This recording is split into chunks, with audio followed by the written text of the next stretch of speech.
Ito ang GMA Regional TV News. Balita sa Visayas at Mindanao mula sa GMA Regional TV. Nasawi ang isang batang lalaki sa Malapatan, Sarangani matapos umanong makagat ng asong gala. Cecil, anong nangyari? Rafi, nilalaro raw noon ng biktima ang aso nang makagat siya nito. Ayon sa Sarangani Provincial Health Office, noong May 18 pa nakagat ang bata pero hindi siya agad nagsabi sa kanyang mga magulang. June 9 na nang nadala sa ospital ang biktima matapos makitaan ng mga sintomas ng rabies. Naturukan pa ang bata ng first dose ng anti-rabies vaccine pero namatay rin kinabukasan.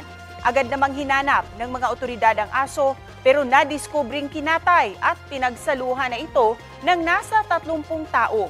Ayon sa mga otoridad, hindi naka-isolate ang mga nagsalo-salo na binakunahan na rin ng kontra-rabies. Wala silang pahayag, pati ang mga kaanak ng nasawing bata.